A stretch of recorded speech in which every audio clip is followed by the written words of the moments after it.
Agradeço a vossa presença e, igualmente, aos nossos convidados, que passo então a apresentar. A doutora Maria José Aguilar Madeira é docente na Universidade da Beira Interior, onde ensina empreendedorismo aos mestrados e doutoramentos e projeto empresarial à licenciatura em gestão. É diretora do curso de mestrado em empreendedorismo e criação de empresas. É coordenadora científica do projeto internacional Innesco 3, Innovation Network Spain Portugal, rede de transferência de conhecimento, universidade, empresa da região centro de Portugal, Castilha e León.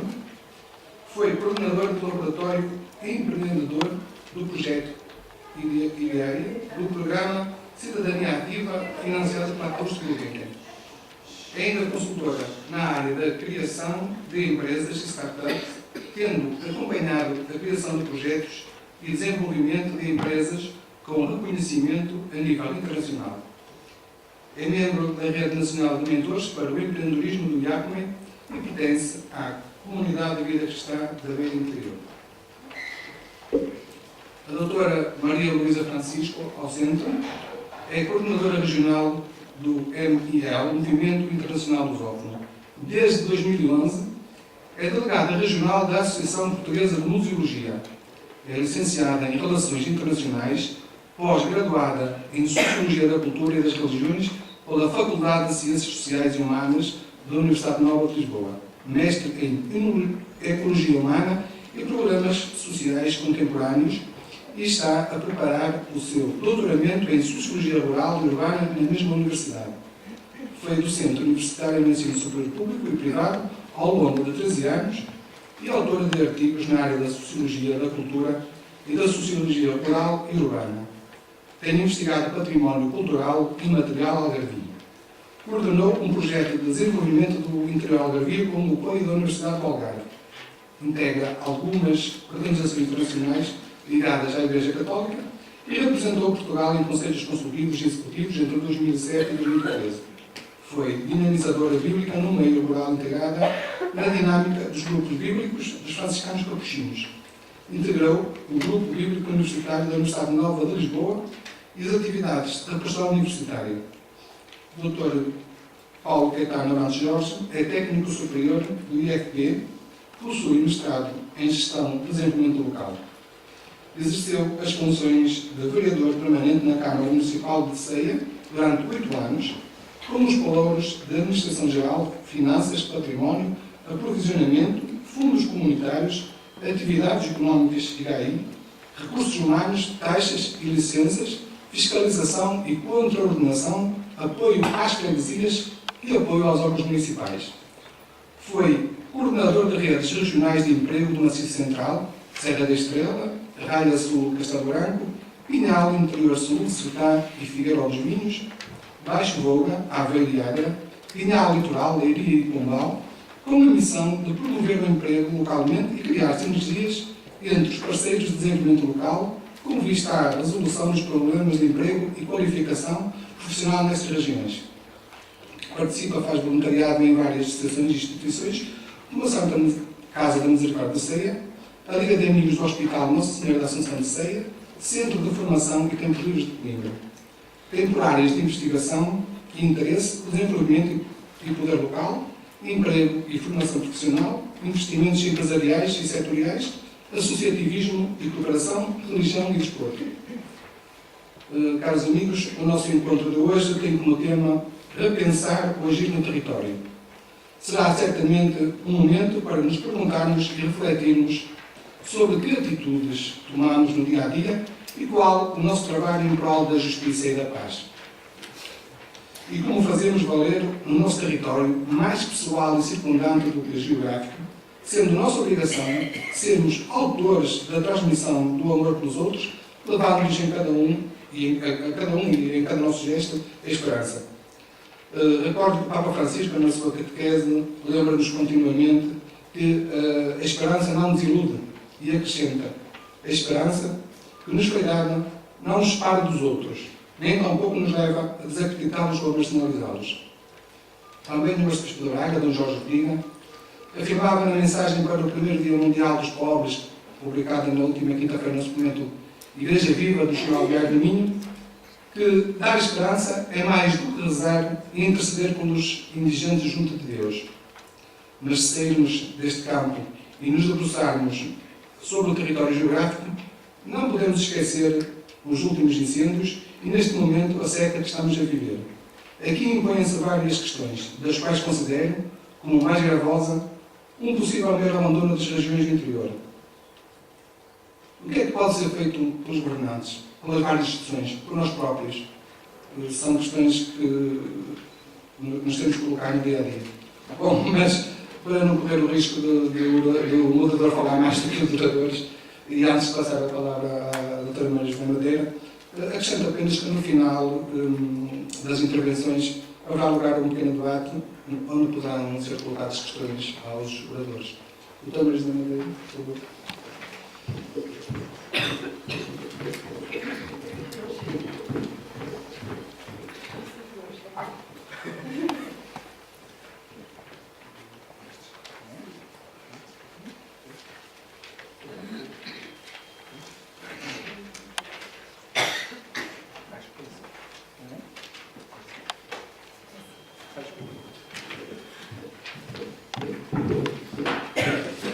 Boa tarde, doutores. É uma alegria estar aqui perante uma plateia tão grande, maior do que eu pensava, que iria ter, tanto que eu distribuí no início uma folha com um esquema em que ao centro estão as pessoas, depois no primeiro círculo estarão os problemas e os desafios que temos para ultrapassar.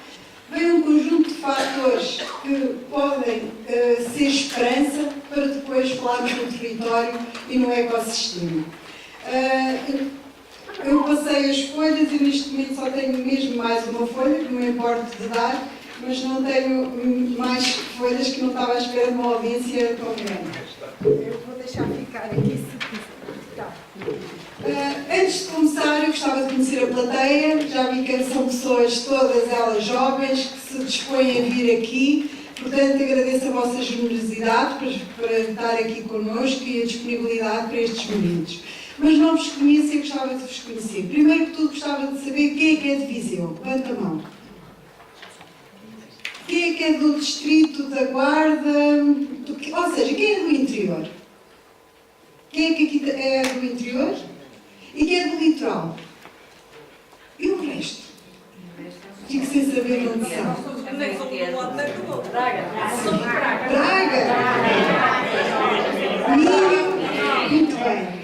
Então eu vou falar de Funchal. Bom, então temos aqui uma representação de Portugal. Até ilhas, temos aqui pessoas das ilhas. Que bom saber que estamos perante uma plateia que nos vai ouvir falar sobre o interior e os problemas do interior.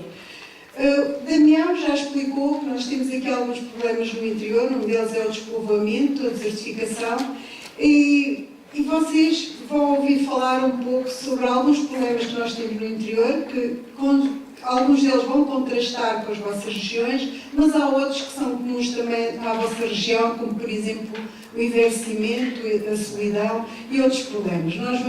Eu vou fazer uma apresentação e vou mostrar esses mesmos problemas.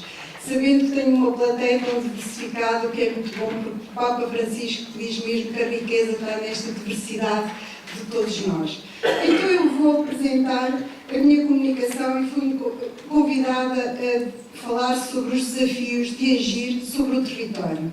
Estes desafios podem ser alicerçados por uma esperança que pretende a construção da justiça e da paz.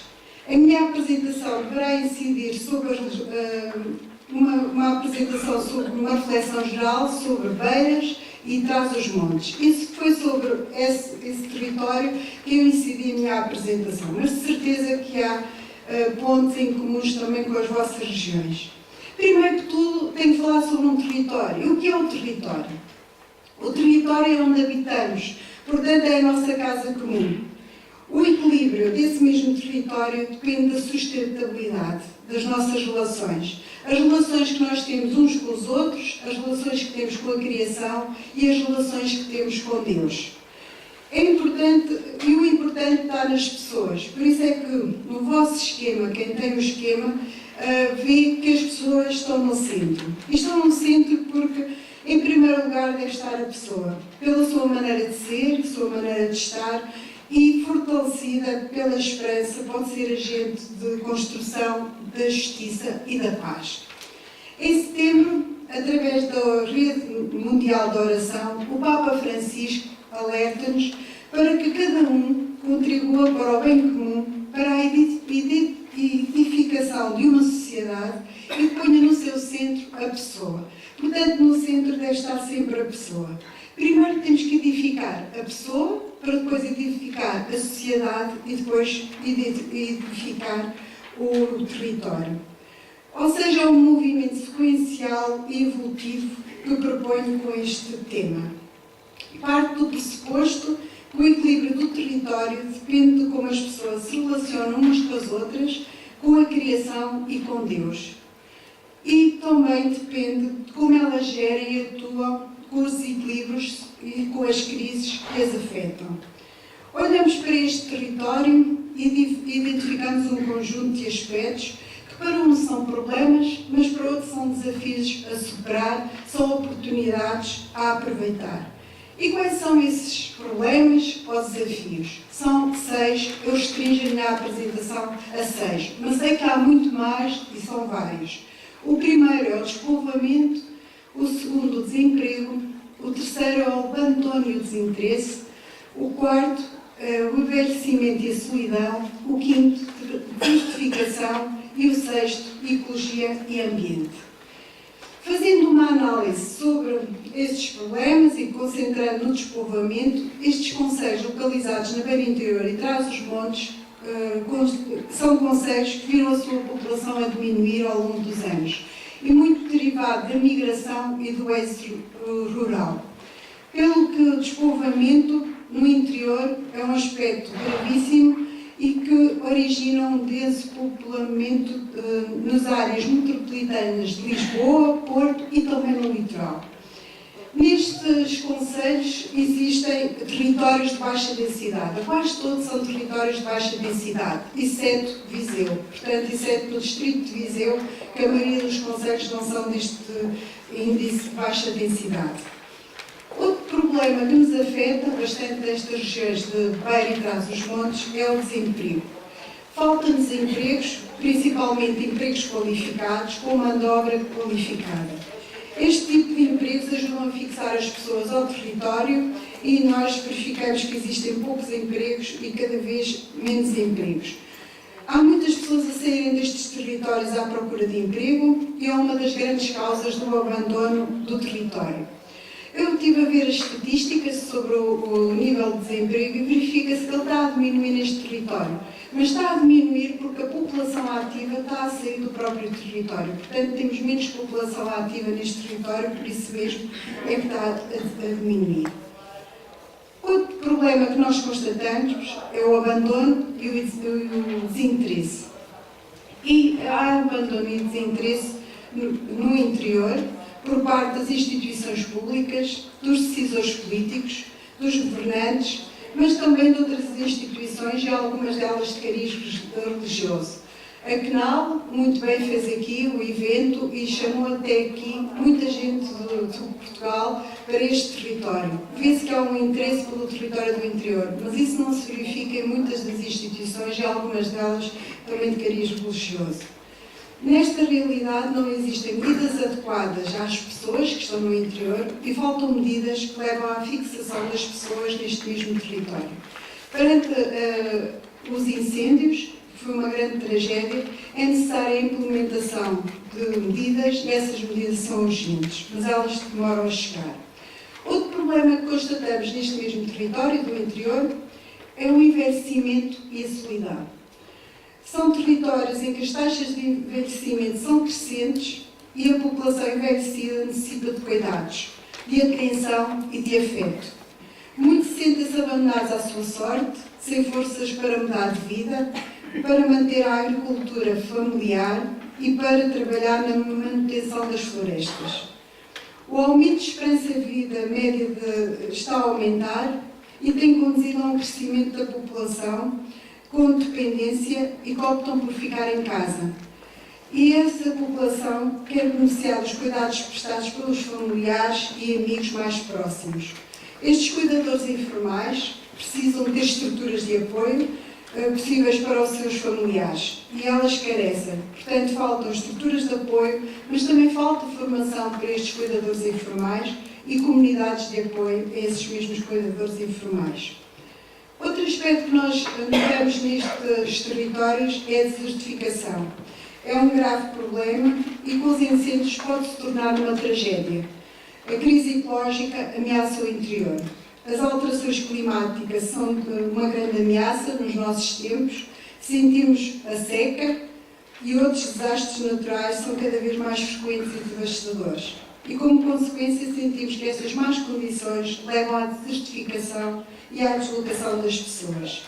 Mas se por um lado nós notamos que há essa desertificação e também essa movimentação das pessoas para o litoral, vemos também que há um reconhecimento que a sustentabilidade ecológica se alcança através de uma gestão cuidada e responsável dos recursos e das relações. As pessoas e a terra estão ligadas entre si. E esta ligação entre as pessoas e a terra torna-se equilibrada através da relação que temos com Deus. No entanto, há urgência na execução de ações que permitam fazer ressurgir e reconstruir as áreas afetadas pelos incêndios. Os últimos dados do Sistema Europeu de Informação sobre Incêndios Florestais mostraram que 500 mil hectares, mais de 500 mil hectares, arderam em Portugal.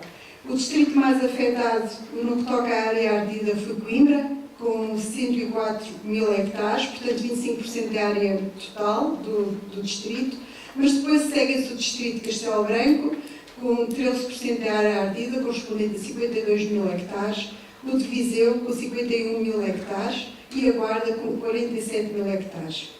Perante estes factos, conhecendo a ligação que existe entre as pessoas e o território, temos de pensar como o Papa Francisco nos mostra na sua encíclica Laudato Si, que devemos ter um cuidado muito atento à nossa casa comum, o que nos leva a encarar a ecologia como um modo inquestionável de viver, a justiça e o serviço aos outros. Então nós já vimos aqui um conjunto de problemas e desafios que temos que ultrapassar e para pensar e repensar e agir no território proponho 7 dimensões, que são aqueles fatores que estão naquele círculo mais longo. O primeiro é a cooperação, o segundo são as entidades e instituições, o terceiro são as políticas públicas, o quarto é a coesão económica e social, o quinto são as oportunidades de mercado, o sexto as dinâmicas de atração e o sétimo o empreendedorismo, a inovação e o investimento. Nestes territórios da Beira e Trás-os-Montes deve-se promover a cooperação entre as pessoas, organizações, instituições, entidades, para que haja uma construção coletiva e também haja a revitalização e desenvolvimento dos nossos territórios. Deve-se envolver e promover o diálogo entre todos os agentes do território. E quem são esses agentes do território? Há uma amiga minha que costuma dizer que não se chamam residentes, mas sim resistentes. São aqueles que se mantêm neste território, independentemente de tudo o que aconteça. São as populações, são os trabalhadores, os empresários, as empresárias, os autarcas e outras pessoas que estão neste território e que aqui vivem. Os custos de contexto são muito elevados para quem vive neste território e são elevados a todos os níveis. Mas resistimos e mantemos uma ligação às nossas origens, à nossa terra, ao nosso território e acreditamos que temos muito potencial. E onde é que está esse potencial? Está maioritariamente nas pessoas e nos recursos endógenos do próprio território.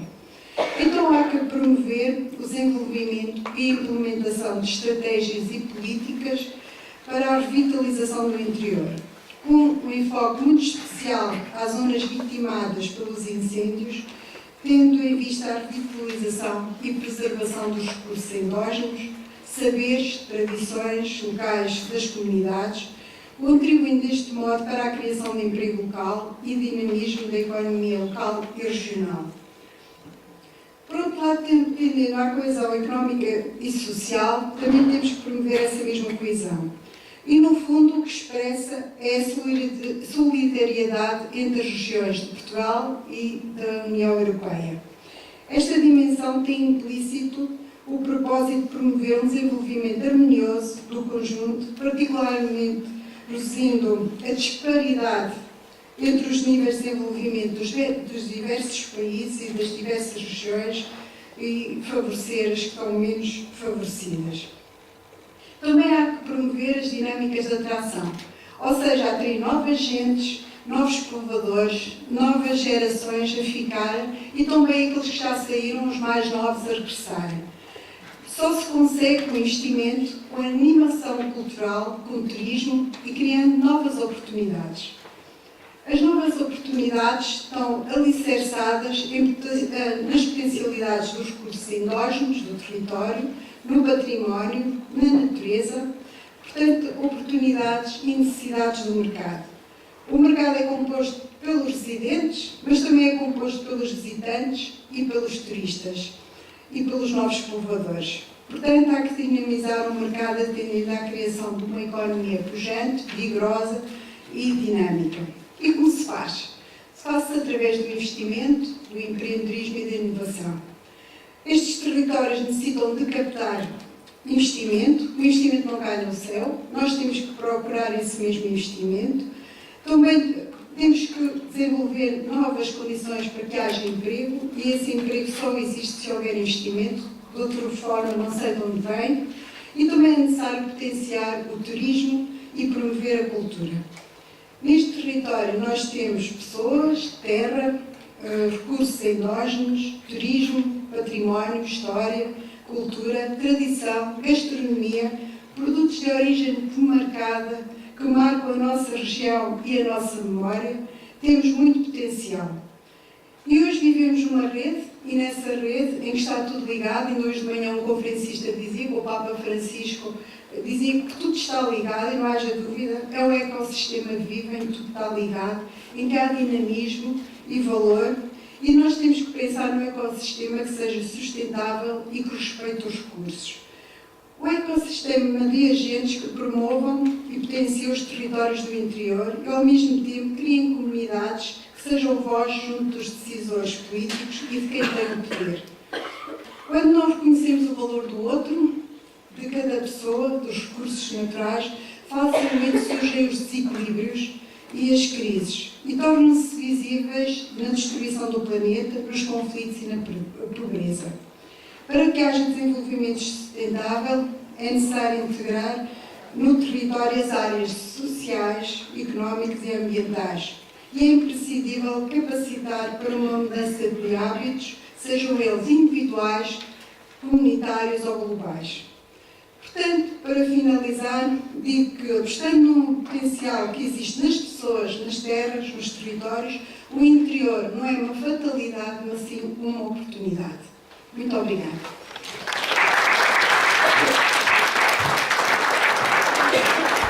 Muito obrigado, Maria Joana Madeira. Obrigado por nos ajudar a perceber quais os problemas se refletem no seu território e também por ter apontado algumas soluções que, a serem adotadas, certamente que nos ajudariam a que o interior tivesse mais oportunidades. Portanto, doutora...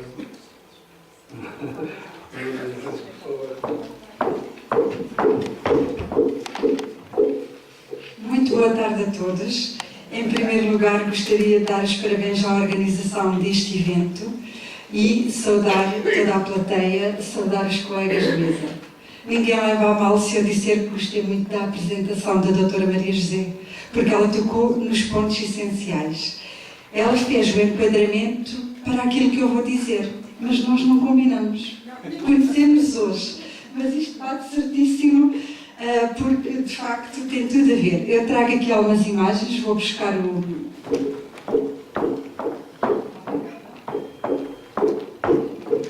Eu vou passando algumas imagens para ser mais fácil acompanhar aquilo que vou dizer.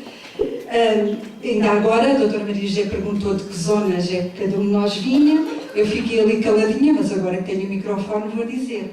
Eu também venho do interior, só que é um interior no litoral. Eu venho do Algarve E nós associamos ao Algarve sol, praia, todas essas coisas associadas também à vida urbana. Mas o Algarve tem também um interior, tem um mundo rural com montanhas, com serra. Trago aqui uma imagem, não sei se conseguem ver se está mais ou menos bem focado, que é uma zona do interior algarvio que fica junto ao rio Guadiana. Até vou passar aqui o mapa do Algarve, vamos lá ver se ele aparece aqui, só para localizar. Claro que toda a gente sabe onde é que fica o Algarve, mas o concelho que eu vou falar é aquele ali que está com um quadradinho. Pronto, Alcotim fica no nordeste do Algarve e passa ali o rio Guadiana, que vem de Espanha e deságua em Vila Real de Santo António. Portanto, só para fazer esse enquadramento, que é uma zona rural, mas depois tem um rio que dá ali alguma vida. No outro anterior, eu tinha aqui dados que considero importantes. Imaginem um território com 575 km² e tem 5 habitantes por quilómetro quadrado. Portanto, num quilómetro moram 5 pessoas. Portanto, é obviamente um território desertificado. Alcotim é um dos concelhos de Portugal que é mais desertificado e do Algarve é certamente o mais desertificado. Por isso é que eu vou falar dele e o trabalho que fiz neste território.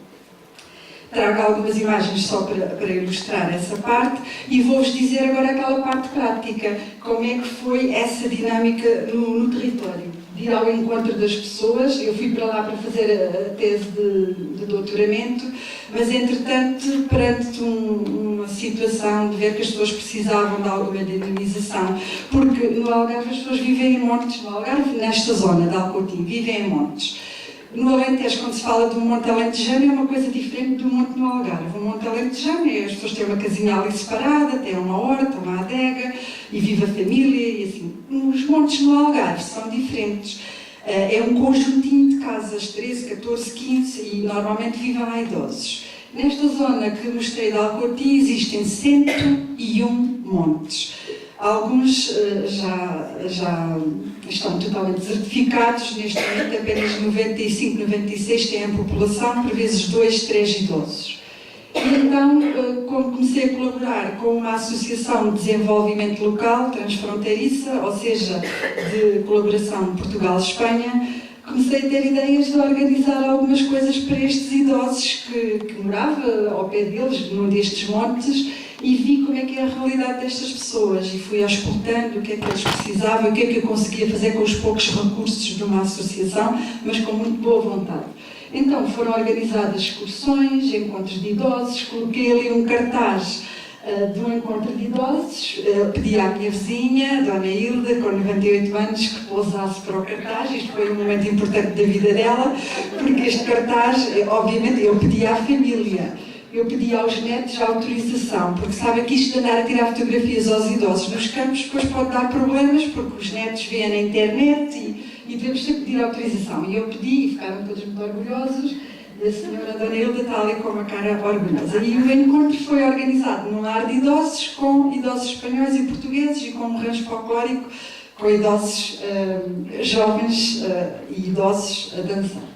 Pronto, isto só para dar o exemplo de uma atividade assim concreta que eles gostaram muito. Depois exposições, apresentações de livros, claro, adaptados também ao grau de escolaridade das pessoas, debates, pronto, isso é um cartaz assim só para dar uma ideia dessa atividade.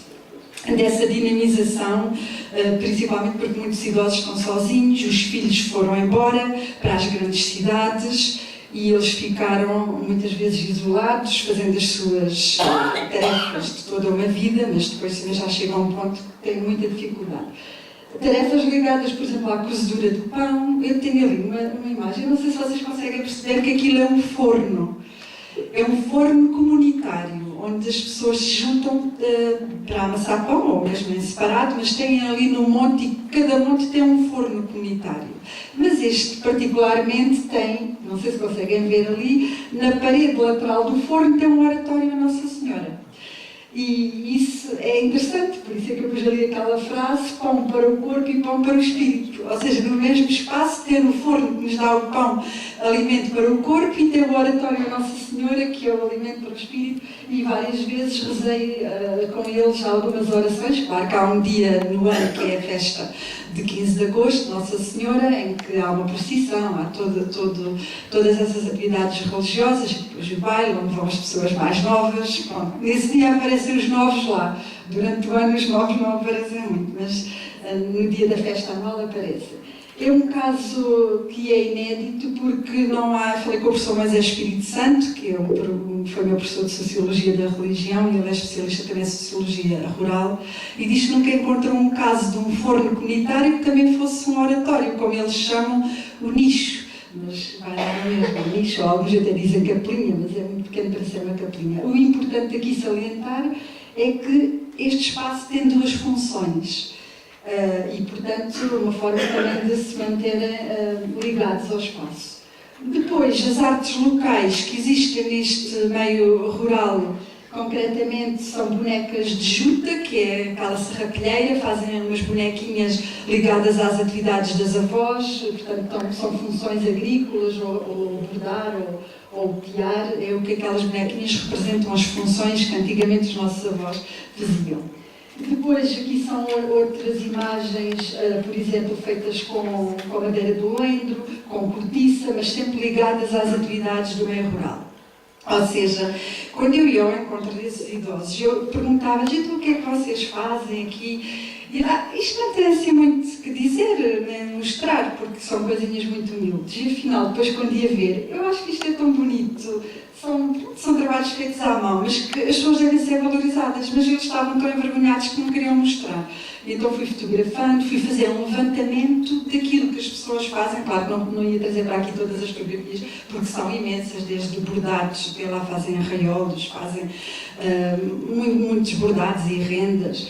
Por aí, muitas artes locais. Isto é só para exemplificar, e não quero passar do meu tempo, o Sr. Dr. Guilherme, porque entusiasmo a falar de todas estas coisas, porque foram muito vividas, não é? No terreno, estar ali com as pessoas. E então era para dar o exemplo de como com os idosos foi possível melhorar a sua autoestima. Porque estas pessoas, quando chegam uma jovem investigadora e lhes perguntam o que fazem e assim, ficam contentes de mostrar. Infelizmente também há pessoas de mau índole que vão pelo campo explorar os idosos e tentar ficar com coisas, também sabemos. Mas havia logo ali uma empatia, depois eu também falo algarvio, não é? As pessoas veem, pronto, é uma pessoa que é de perto, e houve sempre uma boa ligação. Entretanto, foi criado um outro projeto com jovens, no seguimento do que a doutora Maria José disse, é preciso trazer novas populações para repovoar os espaços. Então, a Universidade, juntamente com a Associação de Desenvolvimento Local, fez um programa, um projeto de 9 meses, com jovens recém-licenciados. Ou seja, eles tinham a teoria, era uma equipa multidisciplinar, e eu, como tinha o percurso de 12, 13 anos de professora na universidade, fui a coordenadora no terreno desse projeto. Ou seja, sabia onde levar os jovens para eles verem as riquezas do território, onde se faz queijo, onde se faz o pão, a gastronomia que é maravilhosa, porque lá há muito o javali, a perdiz, naquela zona do Nordeste Algarvio, portanto há pratos deliciosos, pegarem tudo isso e estimulá-los para criar o seu próprio emprego dentro das suas áreas, porque uns eram de gestão, outros eram de turismo, outros eram de biologia, economia, e cada um tentar fazer alguma atividade diferente. Criar o seu próprio negócio como a startup, como se costuma dizer, essas pequenas empresas. E aqui foi uma atividade com esse grupo de jovens, que não é propriamente uma atividade empresarial, mas foi o quê? Foi ir a um núcleo museológico, que é uma antiga escola primária, e revitalizar esse espaço. A escola primária está lá, para quem quiser ir visitar como é que era uma escola dos anos 40, 50, e acabou ali. Então nós resolvemos levar para essa escola, não sei se conseguem ver ali, mas é uma população assim, que já andou na escola há uns 70 anos atrás, ou 60.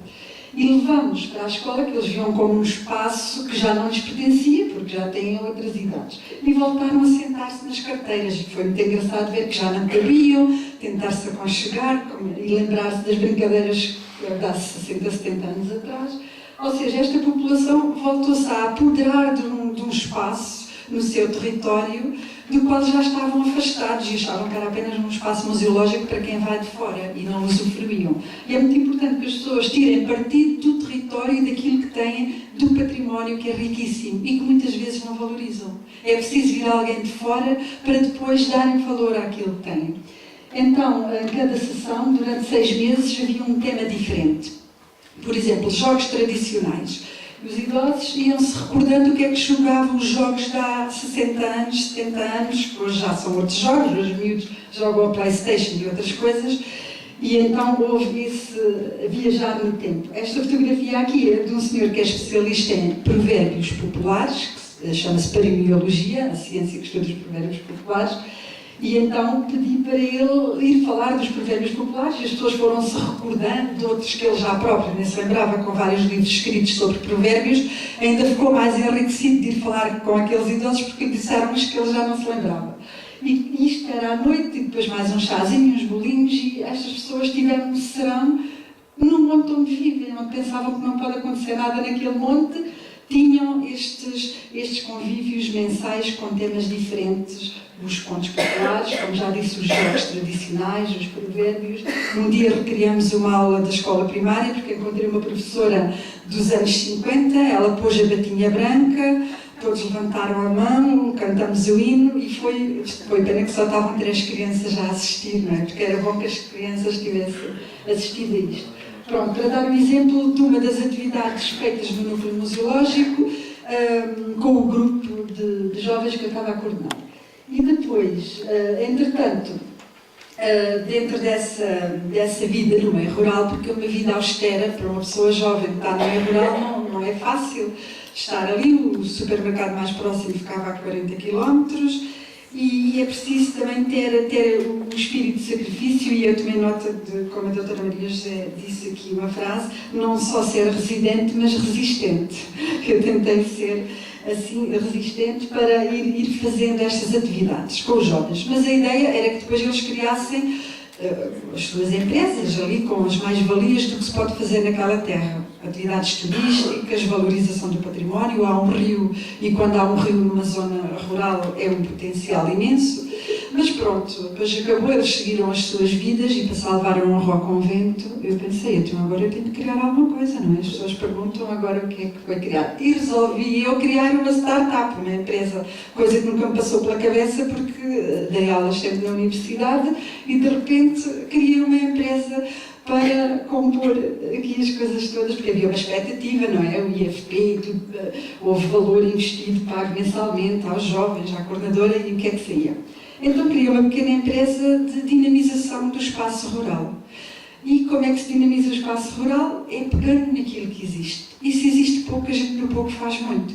E existe a alfarroba, há quem diga que a alfarroba é o ouro negro, e por exemplo, com a alfarroba, fizemos já a apanha da alfarroba. E agora vem a outra parte que eu queria dizer, que é ajudar os idosos que estão lá. Ou seja, aqueles idosos vão ser visitados por turistas, pessoas que vão lá, mas eles também ajudam a apanhar a alfarroba. Portanto, há aqui um convívio e é interessante para todas as partes. Portanto, ajudar a apanhar a alfarroba, depois fazer ali um workshop de bolinhos de alfarroba, que não implica ir ao forno, aquilo é com a massa, assim, fazer ali uns bolinhos de alfarroba, claro que já ia meio preparada, a farinha já preparada, mas depois havia esse lanche, esse convívio, e as pessoas veem que viver no meio rural pode ter várias potencialidades. Pronto, isto é só um exemplo, não vou dizer todas as atividades que foram feitas, mas, por exemplo, esta da doçaria local, que é uma mais-valia daquela zona, foi de aproveitar. Depois também passeios para conhecer os pássaros da zona, porque existem muitas espécies, aquilo que se chama birdwatching, observação de aves, é possível fazer nestas zonas. Por exemplo, num dia conseguimos ver 35 espécies de aves diferentes. De manhã há umas aves, à tarde há outras, portanto 35 espécies num dia. E há um público que gosta muito de birdwatching e que são capazes de pagar muito dinheiro para ir ver pássaros, e com pessoas naturalmente que explicam, que não era eu, porque eu gosto muito de ver os passarinhos, mas eu não sei o nome deles. Então contratei um especialista em aves para ele explicar. Pronto, e depois é uma atividade que, quando é possível, se repete. Isto para falar de questões práticas de algumas atividades. Aqui é uma imagem ali do sítio onde eu morava, portanto o que via era deserto. Por acaso há lá um sítio, um dos montes que se chama Deserto, e ao lado um que se chama Casa Branca. É uma coincidência, mas pronto. Eu sempre vi os nomes dos montes e eles são todos nomes muito engraçados. E a ver estes desertos assim, onde estão os caprinos ao pé da casa, e a outra imagem é a imagem do Rio Guadiana, que acho que é realmente o grande potencial do Nordeste Algarvio, porque se podem fazer passeios turísticos para a observação de aves em barcos, ou pode ser no terreno, fazer passeios com guias, há imensas atividades que um rio permite fazer. Depois está a Igreja de São Salvador, que é a igreja matriz de Alcotim, quis pôr ali também. Eu era a pessoa mais nova sempre na missa, e pronto, depois também havia esta responsabilidade com os idosos, eles perguntarem quando é que há uma excursão, quando é que há uma atividade, e a pessoa vai se empenhando e há aquele carinho, aquela troca, e isso gera uma amizade e uma vontade de fazer mais coisas para dar um contributo. Portanto, basicamente foi este trabalho, sempre fazendo referência a um aspecto que acho que não se deve esquecer, é que esses idosos têm um saber imenso, muitos deles com quem falei eram analfabetos, mas sabem imensas lendas, tradições, mesinhas, receitas, artes e ofícios. Isso é o saber fazer que não se pode perder. Cada vez que morre o idoso, ficamos todos mais pobres, porque eles têm saberes que muitas vezes não passaram a ninguém, porque os netos moram na cidade, não têm a paciência para ouvir. Pronto, quando aparece assim uma jovem que gosta de os ouvir e toma notas e vai gravando, claro, pedindo sempre autorização. Nunca gravei nada sem pedir autorização. Mesmo quando gravei uma lenda de uma senhora de 98 anos, passou uma motorizada e ela distraiu-se e já não conseguiu dizer a lenda. Então tivemos que começar a gravação para ela dizer de novo, porque as pessoas só sabem dizer aquela ladainha daquela maneira. Então lá repetimos. E pronto, é um pequeno contributo para ajudar o meio rural não ser totalmente desertificado, com estas dinâmicas, cada um com aquilo que tem à mão para fazer, com os recursos que tem, no fundo é o que eu estou aqui a dizer, é com os recursos que tem, e os recursos às vezes não são muitos, mas a boa vontade creio que faz a diferença toda. Pronto, isto aqui são textos mais teóricos, que eu não me vou alongar por aqui, porque a doutora Magia já fez um excelente enquadramento, e isto vai bater tudo certo, porque no fundo estes pontos estão todos aqui, do empreendedorismo, do emprego, do investimento. Claro que é preciso dar um empurrão e, acima de tudo, ter muito boa vontade, porque é um esforço muito grande. Obrigada pela vossa atenção.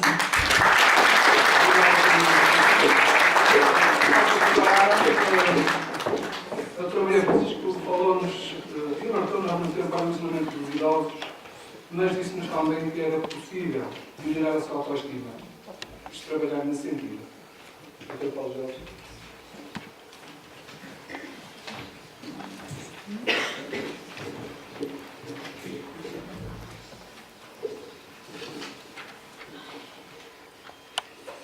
Boa tarde a todos.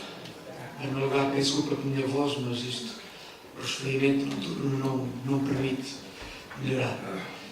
Um agradecimento, em primeiro lugar, pelo convite à Conferência Nacional de Associações do Apostolado dos Leigos, por este convite. É com gosto e com honra que estou aqui.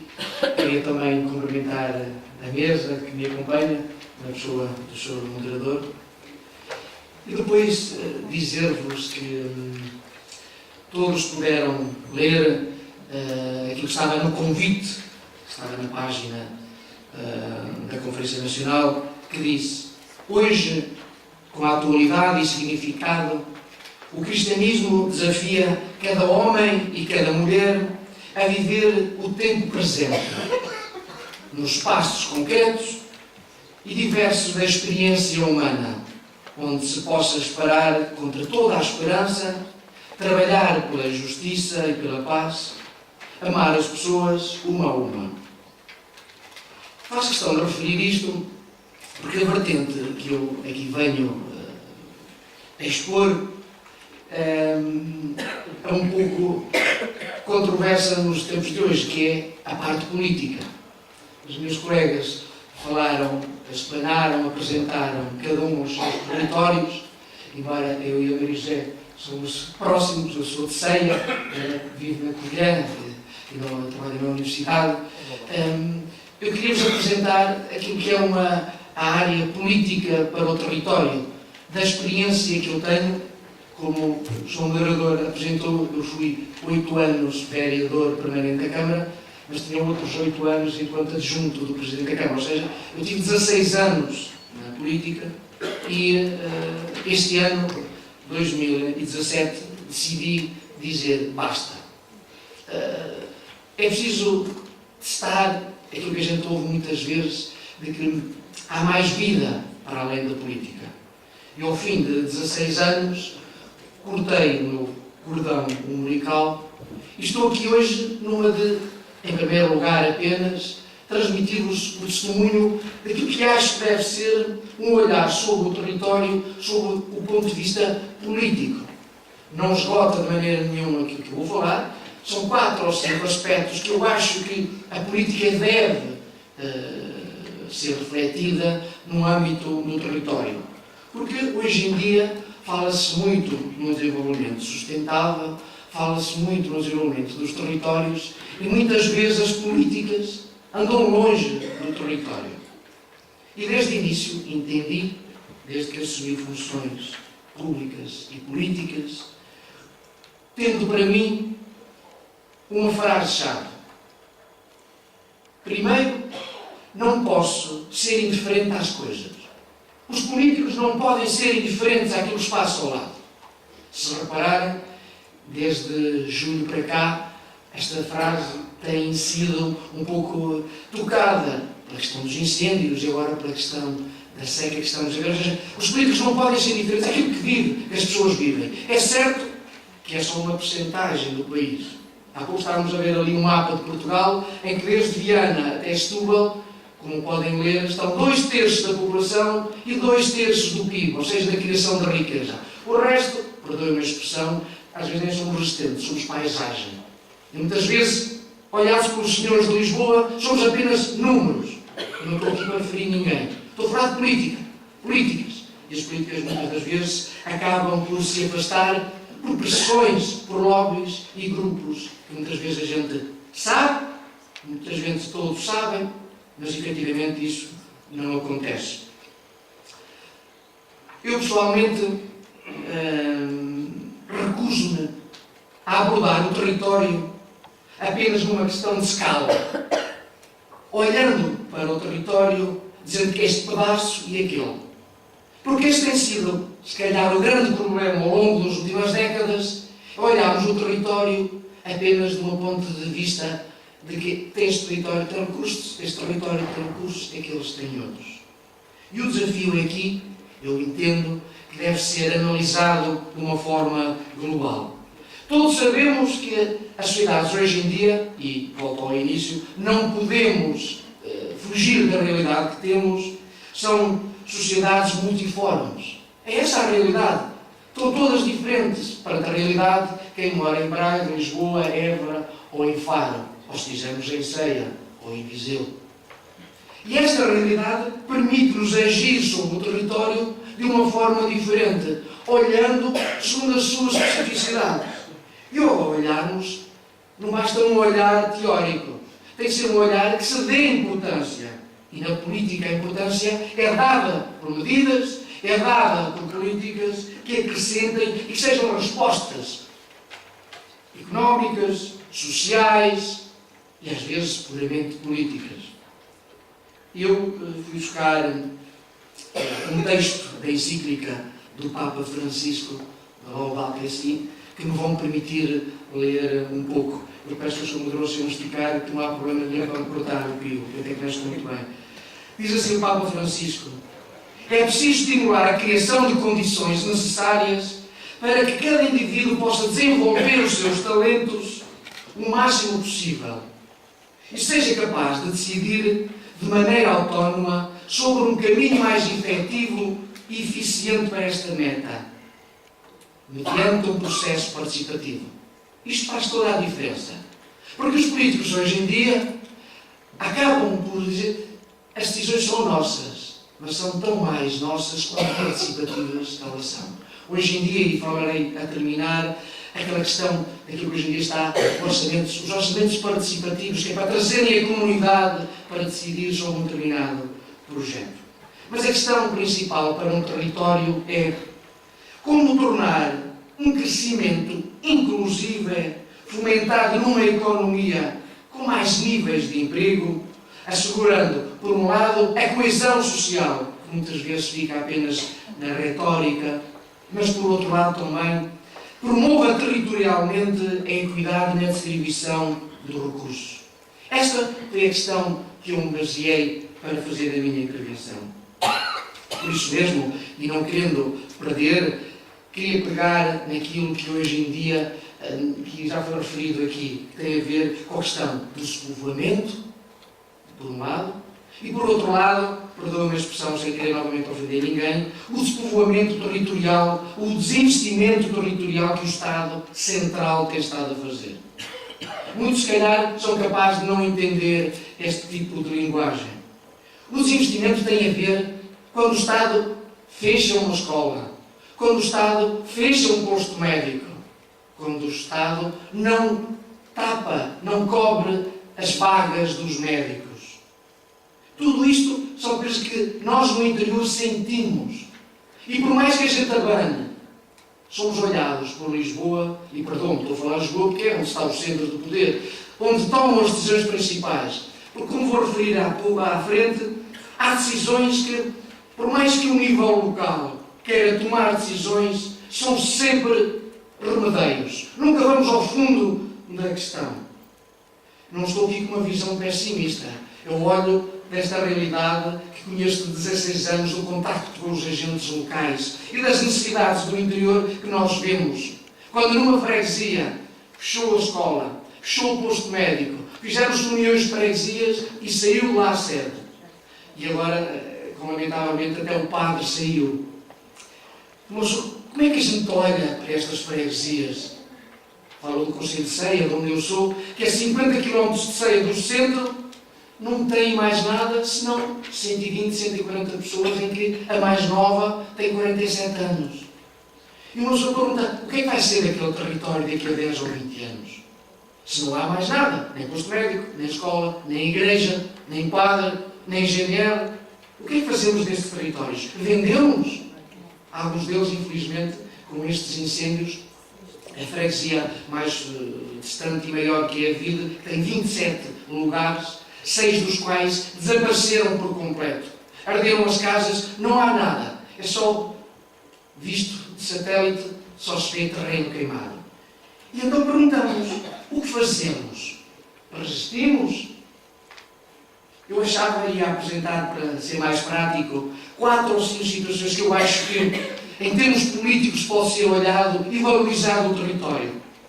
Começava com uma questão que pode, à partida, não ser política, mas começa, que é uma educação para a sustentabilidade.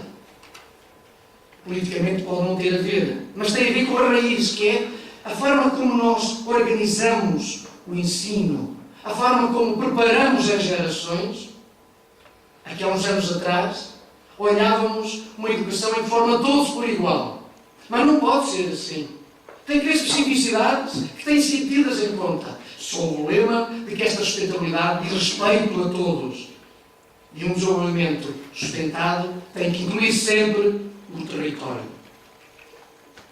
Outra questão, ou outro instrumento, e isto eu vivi pessoalmente, tem a ver com aquilo que as câmaras têm, que é os planos diretores municipais.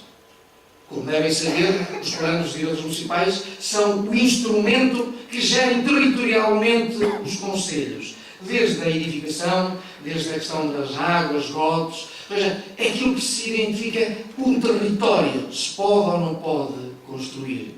Ele remonta à década de 90 e a maior parte dos concelhos foi obrigado a criar um plano diretor municipal por causa dos fundos comunitários. Ou seja, normalmente andamos sempre atrás de alguma coisa para fazer outra. Mas este é um instrumento que muitas das vezes, sob pressão, é um instrumento que é desvalorizado. Porque, da vez de que nós chamamos de índice de construção, o coeficiente de construção, normalmente às vezes é 0.4, põe-se mais 0.5 ou 0.6, porque isso, em termos de desenvolvimento, vai ter mais uns andares, vai ter mais uma área, e esquecemos aquilo que é mais importante, que o território tem que ser também para a convivência das pessoas. Se calhar, esta realidade não é tão visível no interior, porque o lobby do imobiliário não é tão pesado como nas grandes cidades onde se pagam fortunas por terrenos de construção de 10 ou 20 andares. O que é certo é que o edificado urbano hoje em dia nota-se que está mais maltratado porque há outros valores que se levantam. Em terceiro lugar, o aspecto que eu gostaria de referir tem a ver com algo que tem de ser diferenciador. Esta semana, o Governo em funções apresentou, ou disse que ia apresentar algo que vem neste sentido, que é a questão da fiscalidade, as questões de fiscalidade. O interior do país não pode estar sujeito às mesmas regras de quem está nas grandes cidades. Perdoem-me. Não podemos ter a mesma taxa de IRS, nem o mesmo IMI, nem a mesma apoios que tem. Tem que haver uma discriminação para o interior. Tem que haver algum apoio, desde logo às famílias ou uma empresa que queira vir. Já se falou na diminuição da taxa de IRC. Já houve isto há 10, 20 anos atrás, mas depois, em 2005, acabaram com isto, em que a taxa do IRC baixava a casa dos 10, 12,5%. Tem que se voltar novamente, porque senão nós somos um país, somos uma região para passar férias, mas é só um dia ou dois de passagem. E aí, nem esta parte de resistir estará connosco. Gostaria também de referir como política importante para esta região, e recentemente passámos isso, tem a ver com a questão da silvicultura, com a questão da floresta. Nós falamos sempre e ouvimos plantar eucaliptos. Agora é proibido, foi proibido esta semana, plantar novamente eucaliptos na zona ardida e que não tivesse lá essa planta. Mas deviam proibir em todo o território, porque é uma árvore que consome água, ocupa espaço, claro, só que o lobby estende a produção do papel e outros mais, obriga a que haja necessidade de fornecer este material. Mas tem que ser entendido a floresta e a silvicultura como uma área estratégica, como outra qualquer, desde a militar à educação, tem que ser entendida e não como um parente pobre ao longo dos últimos anos. Eu creio que com esta pressão, sem querer entrar na questão partidária, mas na questão política, como ação nobre, que a pressão que está a haver entre o Presidente da República, com a Assembleia da República, com o Governo, no sentido de apresentar medidas concretas que valorizem a floresta, porque todos gostamos de ir a uma área, normalmente do interior, onde conseguimos ver bonitas paisagens. Mas se não tivermos uma floresta ordenada, rica, variada, dificilmente temos um território que seja uniforme, valorizado e desenvolvido. Quase para terminar, outro aspecto, mas este é controverso, tem a ver com a regionalização. A regionalização é um instrumento, ou deve ser um instrumento, que articulasse estas políticas. E eu não falei aqui na questão dos fundos comunitários, para que não temos tempo, mas a regionalização, ou seja, aqui centros de decisão que não estejam nem no topo, nem na base, mas que conseguisse ser o elo de ligação em quem tem poder de decisão maior e para aqueles que estão mais em baixo. Porque senão as autarquias locais continuarão a ser o parente pobre, porque dos seus parcos recursos financeiros e materiais continuam a ser os primeiros a acudir nas escolas que pagam as refeições, os livros escolares, os transportes escolares e os apoios à família. Mas a regionalização não pode ser apenas mote para tudo. Tem que haver um sistema que leve as pessoas a participar. E eu aqui, como não podia deixar de ser, temos que também falar, mas qual é o papel da Igreja em tudo isto? Em que situação é que a Igreja, que todos fazemos parte, pode ter a sua intervenção? E o Papa Francisco, na Exortação Apostólica Evangelicalium, número 62, diz-nos que a Igreja evangelizadora, quando procura enfrentar os diferentes desafios que se apresentam, não basta detectar o problema, nem apontar causas ou expectativas, como paulatinamente acontece com a reflexão sobre o domínio do território. É preciso envolvermos, é preciso nós próprios darmos o contributo. Terminava com aquilo que eu falei há pouco, que tem a ver com os orçamentos participativos, mais na sua filosofia. que é um instrumento, como sabem, o orçamento participativo é uma fatia financeira do bolo financeiro do Estado, quer seja local, quer seja central, quer seja local, no sentido onde os cidadãos dizem que eu acho que deve ser aqui, deve ser este, aqui ou além. E depois os cidadãos votam.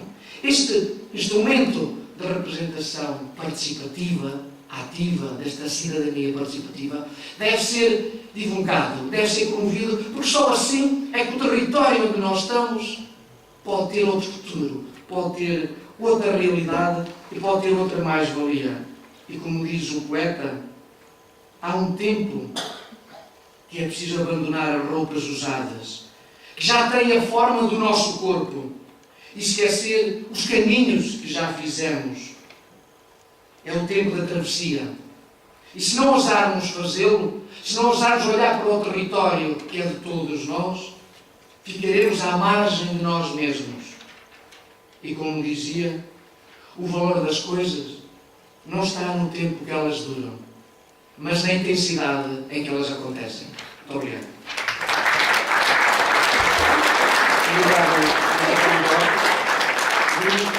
Ouvimos que a sua experiência autárquica, depois de Sangado, vamos vários governos. Ora bem, chegou então o momento da vossa participação. Se quiserem pensar em alguma questão que queiram colocar aos nossos participantes. Entretanto, enquanto vocês pensam, eu ia pedir à doutora Maria José Madeira para explicar melhor uma frase com que termina a sua intervenção e que, sinceramente, eu adorei. O interior não é uma fatalidade, é uma oportunidade. Como é que o interior, tão abandonado, onde há tantos investimentos, pode ser uma oportunidade para as pessoas que lá chegam, nomeadamente os jovens, como falava a doutora Maria José Francisco? Eu considero que o interior é uma oportunidade, por isso mesmo vivo no interior e tal como a minha colega de mesa também explicou e mostrou com exemplos concretos e o Paulo também mostrou com a sua experiência autárquica, nós temos um potencial enorme dentro das nossas regiões. Esse potencial enorme está nas pessoas. As pessoas que são os jovens e que, por exemplo, na Universidade da Beira Interior, com o Estado, que formamos muito bem os jovens para o mercado de trabalho, muito bem qualificados. O difícil é eles chegar ao final do curso, porque hoje em dia, por exemplo, nos engenheiros, ainda antes do curso ter terminado, já têm ofertas de emprego e está a ser muito difícil que eles até acabem os seus cursos para depois irem para o mercado de emprego, porque a procura de engenheiros neste momento é muita, mas está na potencialidade dos jovens, mas também está na potencialidade das pessoas que têm mais anos pela sabedoria. Há muita coisa a fazer dentro dos territórios. Por exemplo, no domínio da cultura, há um potencial muito grande com as lendas, com as histórias, com fazer memória. Neste momento, nós estamos a perder pessoas, porque a idade, já há pessoas com a idade muito avançada e que essas histórias ficam nessas pessoas, não são registadas. Na área cultural também temos um potencial tremendo. Por exemplo, a cidade onde eu vivo, a cidade da Covilhã, todo o bairro histórico pode ser um museu vivo e ao vivo. A arte urbana está a crescer e está a crescer de uma forma sustentável porque transmite os valores daquela cidade, o valor do operário, o valor do tecelão, pessoas que têm um saber fazer muito próprio e acaba por atrair muita gente a visitar a arte urbana. Portanto, a nível do turismo, da cultura, aliás, da cultura, do turismo, então, nós temos possibilidades de fazer 365 dias de turismo naquela cidade, não só pela neve, mas também pelas potencialidades que tem a cidade, a serra, a nível de novas oportunidades pela criação de novas empresas, algumas de base regional e até local para a subsistência das próprias pessoas, mas outras com cariz tecnológico e temos grandes exemplos de antigos alunos da universidade que hoje em dia são reconhecidos no mundo inteiro, com prémios e com até valores monetários bastante elevados pelo reconhecimento dos trabalhos que eles têm feito. Ou seja, nós temos um potencial enorme, mas todo ele vem das pessoas. Há bocadinho a minha colega dizia que temos que fazer mais com menos.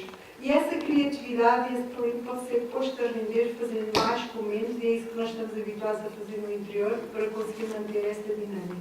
Eu acho que por aí há sempre oportunidades. Muito obrigado. Não sei se alguém então quer colocar alguma questão. Olha, eu queria colocar uma questão. O Sr. Dr. Paulo falou em uma série de problemas que realmente se sentem plenamente na minha localidade, que é a aldeia de Conselho de Tondela. Há uma ainda que eu junto, que é a desgraça dos javalis que nos comem tudo quanto a gente planta. Talvez o senhor do autarca me consiga ajudar a resolver este problema.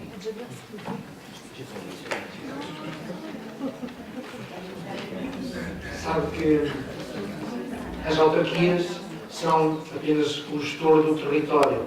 Sobre elas impedem outras instituições. Recentemente, lá no nosso concelho, em Ceia, depois dos incêndios, que ardeu cerca de 60 e tal por cento do território, alguém colocava um post no Facebook que parou o carro porque iam a passar 20 javalis. Ou seja, iam passar de uma zona para a outra. Metade se calhar, sim, metade do concelho está inscrito ou cravado na Serra, ou seja, a região do Parque Natural, onde, não quero ser injusto com as palavras, mas que muitas das vezes o Parque Natural ou o Instituto de Conservação da Natureza, agora tem outro nome, ICNF, é mais um empecilho, é mais um impedimento ao desenvolvimento, porque quando queremos fazer alguma coisa, parece que há sempre, há sempre lá uma lagartixa, um pássaro, ou seja, não é que isso não tenha valor, atenção. Agora, há, neste caso, a proteção que é necessária, não sou nenhum fundamentalista, como eles também não devem ser, não deviam ser. E temos graves problemas de desenvolvimento, porque estas estruturas do Estado, comandadas do Largo do Rato, ou do Largo do Praça do Ponce, realmente é verdade. Podia não ser, mas é os largos. Os largos em Lisboa são muitos, ao Largo do Caldas, ao Largo do... Há muitos largos em Lisboa. E isso leva àquilo. Nós que estamos no terreno, sentimos isso, mas nós não podemos só pegássemos. Quem diz isso, diz outro tipo de animais que normalmente vão por meio das colheitas e estragam. Agora, tem-se, junto das autarquias locais, procurar uma forma que se consiga contornar. E contornar como? Criando instrumentos junto, ou procurando do Ministério da Agricultura, através das direções regionais da Agricultura, que eles normalmente têm apoios para os agricultores no sentido de vedarem as culturas, para aí tentar minimizar, porque não há outra forma, sobretudo para preservar o ecossistema, porque cada animal tem a sua função dentro do ecossistema. Agora, não é possível a gente chegar e desvalorizar ou tentar fazer. Não é fácil resolver, mas acho que tentando só colmatar com outros, como um acréscimo, não como um decréscimo. Obrigado. Parece-me que havia mais alguém que queria fazer uma pergunta. Por favor. Caseiro Marques, natural desta Ribocede, mas a viver em Vila Real.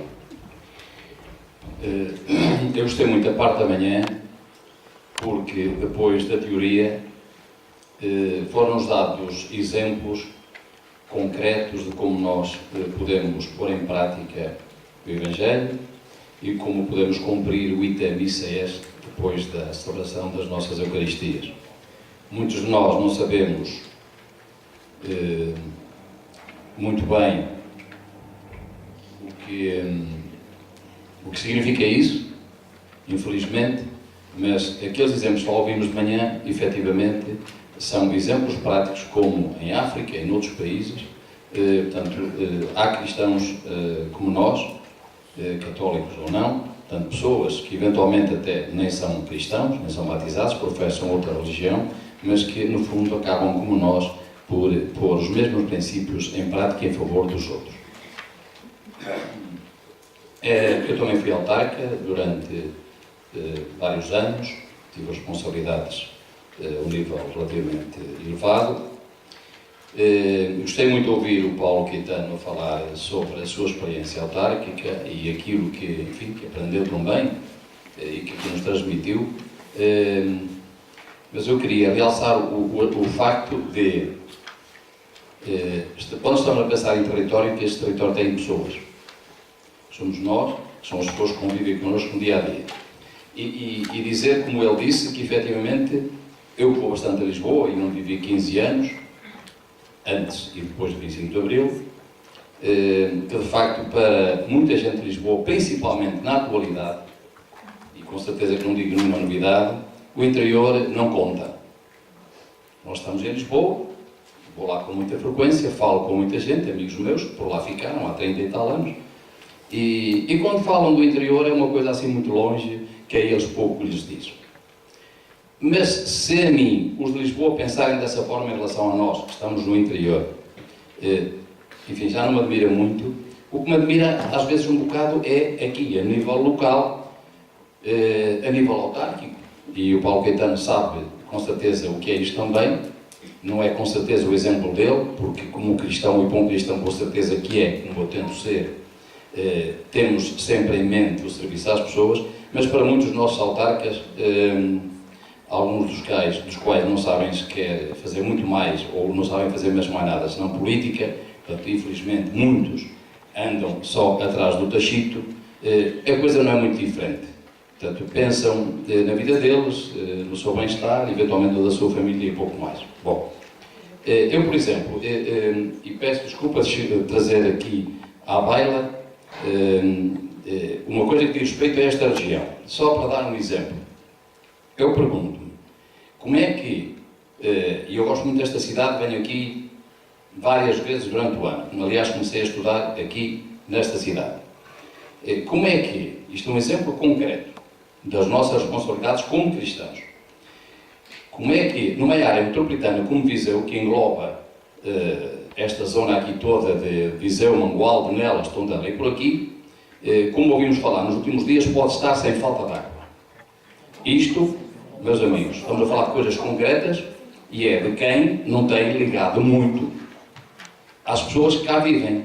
Não se percebe, por exemplo, como é que, reparem, eu não sou político cá, aliás agora estou um bocado, eu sou agnóstico em relação aos partidos, não em relação à política, mas aos partidos sou agnóstico e portanto estou à vontade para falar, não exerço a minha atividade sequer, nem profissional nem outra aqui. Mas eu, como cristão, interrogo-me, repito, como é que se pode ficar numa região com tanta água como é a nossa, aqui de Viseu, que estas populações estejam a sofrer problemas com a água? Como é que nenhum dos políticos daqui da região se lembrou, ou se alguém se lembrou, como é que não conseguiu explicar aos outros que era necessário fazer isso, de estabelecer uma ligação com outros sistemas que pudessem fornecer a água e se deixou chegar a esta situação? Isto é, esta região toda está só dependente de uma barragem, portanto, que existe aqui na região. Eu peço desculpa estar a particularizar, mas é para todos entendermos na linha daquilo que disse há pouco e que ouvimos de manhã, a importância que é nós participarmos na política, nós estarmos na política e fazermos com que o objetivo principal, o nosso objetivo principal, seja a política. E aí eu pergunto se alguém na mesa me quiser responder. Portanto, o que é que nós de facto podemos fazer diferente? Em que medida é que nós, cristãos, somos interpelados para fazer alguma coisa e fazer o quê e como fazer?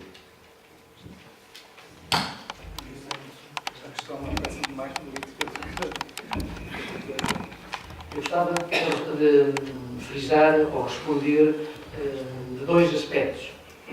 O primeiro, eu frisei-o para a questão da floresta, mas para mim, interiormente, estava também a questão da água. Tem a ver com o planeamento. O planeamento que é feito para a floresta também deve ser feito para a água.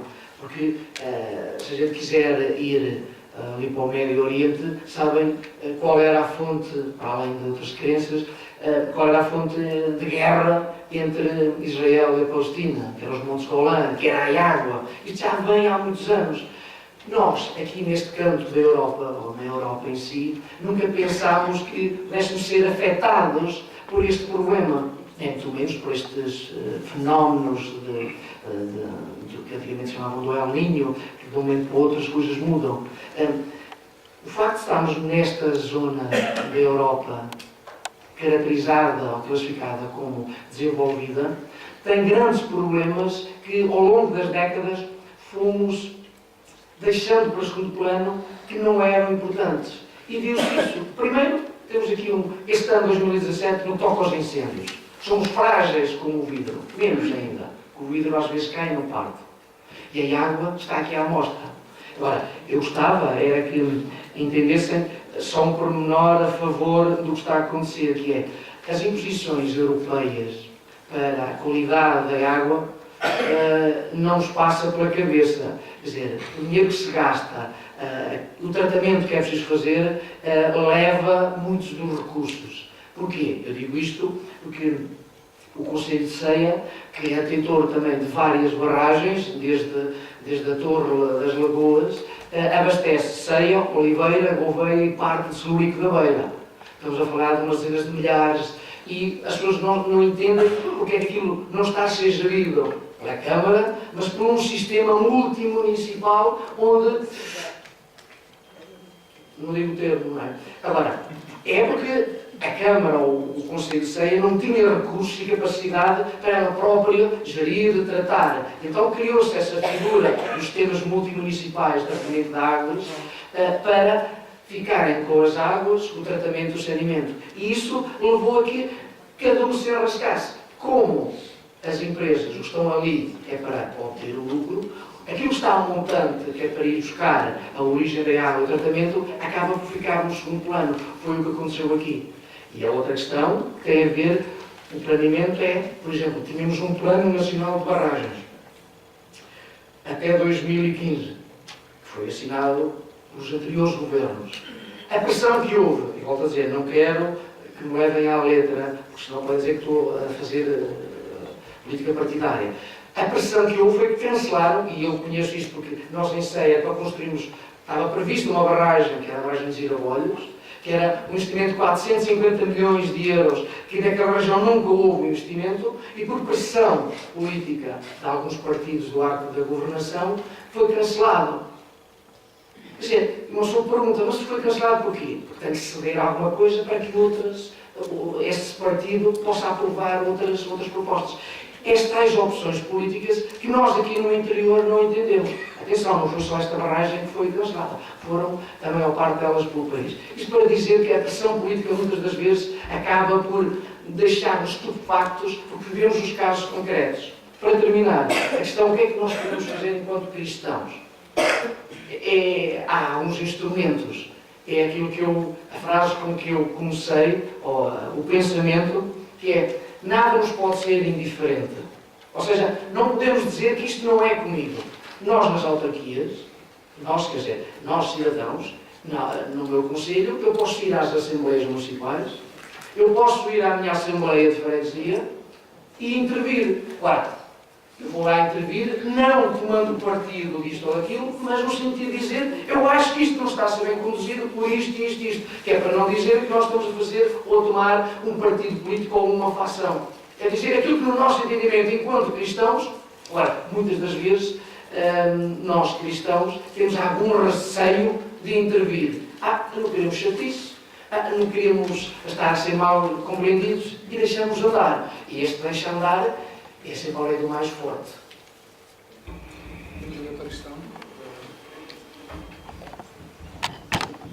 Boa tarde, Pedro Lavrador.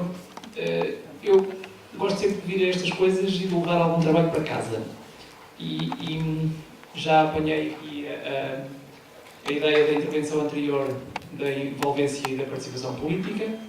E gostava também de agradecer as três intervenções que foram muito interessantes nos desafios que nos lançaram. Eu gostei particularmente de ouvir, vindo do meio rural também como eu venho, apesar de ser só ao fim de semana, durante a semana também sou urbano, ou em horário laboral sou urbano, a ligação das pessoas com a terra, e que à medida que a gente cultiva a terra e se cultiva na terra, estamos a remeter-nos e a ligar-nos também a Deus. Não é? Isso é uma ideia belíssima. Gostei imenso da segunda intervenção da doutora Maria Luísa, sobre como é que com coisas muito simples se podem dinamizar e enriquecer pessoas que vivem sós e isoladas no meio rural ou noutros meios, e não é preciso grandes investimentos nem grandes fundos, e portanto deu-nos várias sugestões de coisas que podíamos fazer. E também outro aspecto, e a pergunta é: sugestões de trabalho para casa que nós possamos fazer para fomentar e favorecer um desenvolvimento harmonioso entre um litoral mais populoso, mais industrializado, etc., e um interior mais esquecido, mais envelhecido, mais despovoado. O que é que nós podemos fazer? E pergunto, já assim de maneira atrevida, se, por exemplo, se eu for para casa e comprar um queijo da serra uma vez por semana ou uma vez por mês, de acordo com as minhas possibilidades, estou a favorecer este desenvolvimento mais harmonioso do interior? Eu acho que sim, porque se calhar vai haver, por cada queijo que eu comprar, mais uma ovelha a comer ervas na Serra da Estrela e, portanto, menos ervas para arder. E se calhar mais um pastor que vai haver.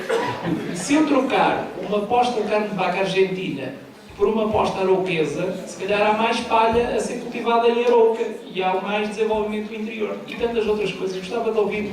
Muito obrigado pela sua questão. Eu vou pedir à doutora Maria da Paz que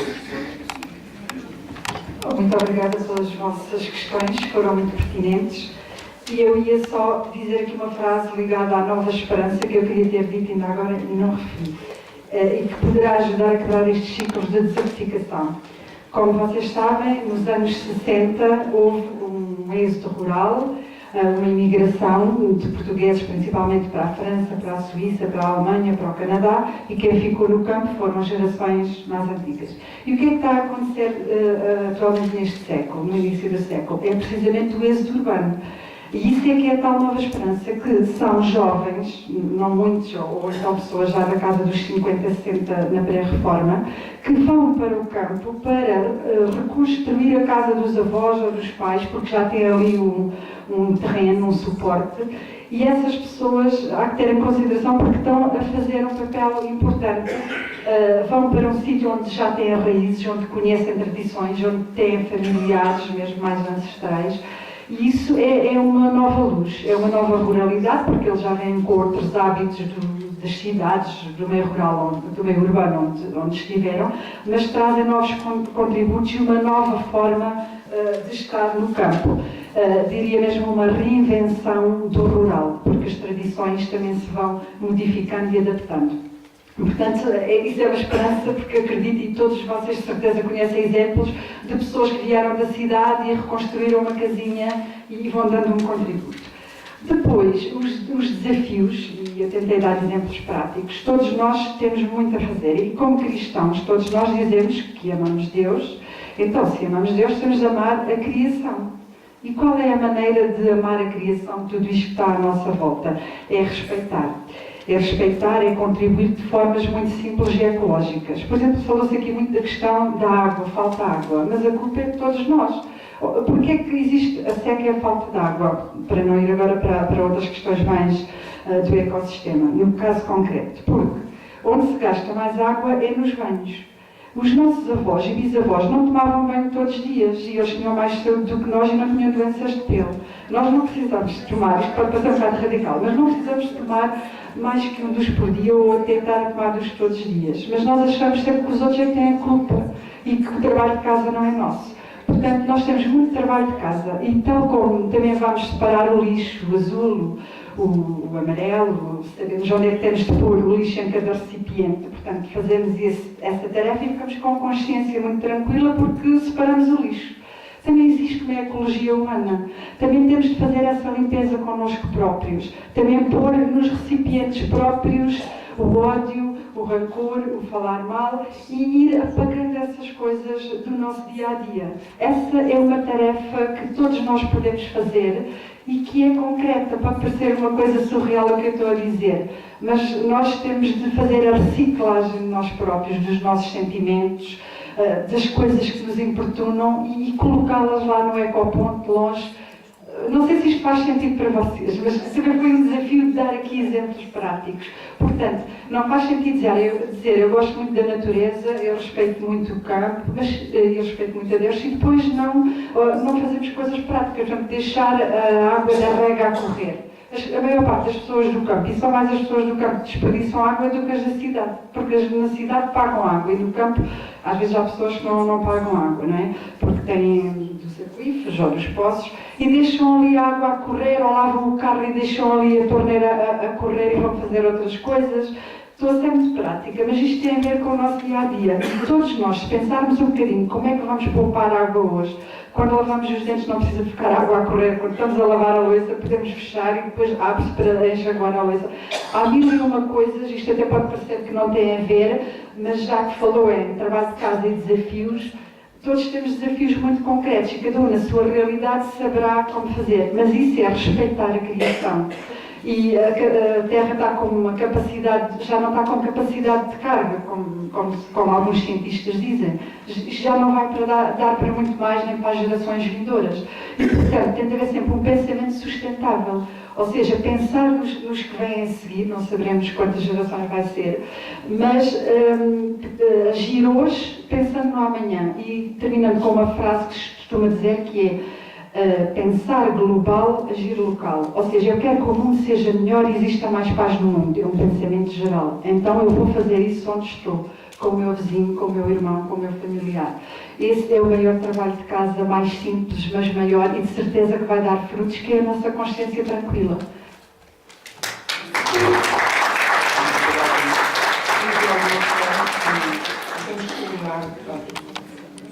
Muito obrigado.